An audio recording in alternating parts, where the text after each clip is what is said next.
আসসালামু আলাইকুম বন্ধুরা, কি অবস্থা? সবাই আশা করি ভালো আছেন। আলহামদুলিল্লাহ, আল্লাহর রহমতে আমিও ভালো আছি। তো আজকে আবারও চলে আসলাম আপনাদের সামনে নতুন একটা ভিডিও নিয়ে। মূলত আজকের ভিডিওটা হচ্ছে আপনারা টিকটক অ্যাকাউন্টের ইউজার নেম কীভাবে চেঞ্জ করবেন। আমরা অনেকে চাই যে টিকটক অ্যাকাউন্টের ইউজার নেম চেঞ্জ করতে, কিন্তু সেটা পারি না। তো ইউজার নেম চেঞ্জ করার জন্য সবাই ভিডিওটা মনোযোগ দিয়ে শেষ পর্যন্ত দেখবেন, এবং যারা এখনও পর্যন্ত আমার এই চ্যানেলে নতুন, সবাই চ্যানেলটা সাবস্ক্রাইব করে পাশে থাকবেন, এবং অলরেডি যারা সাবস্ক্রাইব করেছেন তাদেরকে জানাই অসংখ্য অসংখ্য ধন্যবাদ। তো চলুন ভিডিওটা শুরু করা যাক। তো টিকটকের ইউজার নেম চেঞ্জ করার জন্য প্রথমে যাদের মোবাইলের টিকটক অ্যাপ্লিকেশনটি ওপেন করবেন। টিকটক অ্যাপ্লিকেশনটি ওপেন করার পরে নিচে যে টিকটকের প্রোফাইল আছে ওই প্রোফাইলে ক্লিক করে দেবেন। টিকটক প্রোফাইলে ক্লিক করার পর এখানে আপনাদের টিকটক প্রোফাইলটি শো করবে। টিকটক প্রোফাইলে এখানে দেখতে পাচ্ছেন যে এডিট প্রোফাইল নামে একটি অপশন আছে, ওই এডিট প্রোফাইলে ক্লিক করে দেবেন।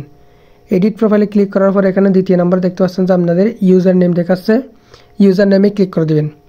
ইউজার নেমে ক্লিক করার পরে এখান থেকে আপনারা আগের ইউজার নেমটা কেটে নতুন একটা ইউজার নেম বসাই দিবেন। একটা ইউজার নেম বসাই দিবেন। এখানে আপনারা দেখতে পাচ্ছেন 2-3টা অপশন আসবে, এখান থেকে একটা বসাই দিবেন অথবা আপনাদের মন মতো বসাই দিবেন। তো পুরনো নামটা কেটে নতুন নাম বসানোর পরে এখান থেকে আপনারা সেভে ক্লিক করে দিবেন। সেভে ক্লিক করার পরে এখানে সেট ইউজার নেম, সেটাতে ক্লিক করে দিবেন। সেট ইউজার নেমে ক্লিক করার পরে এখানে দেখতে পাচ্ছেন যে আপনাদের ইউজার নেম কিন্তু পরিবর্তন হয়ে গেছে। এখানে ব্যাক আসলেও দেখতে পাবেন যে টিকটক প্রোফাইলে কিন্তু ইউজার নেম চেঞ্জ হয়ে গেছে। তো আপনারা চাইলে এভাবেই কিন্তু আপনাদের টিকটকের ইউজার নেম চেঞ্জ করতে পারেন।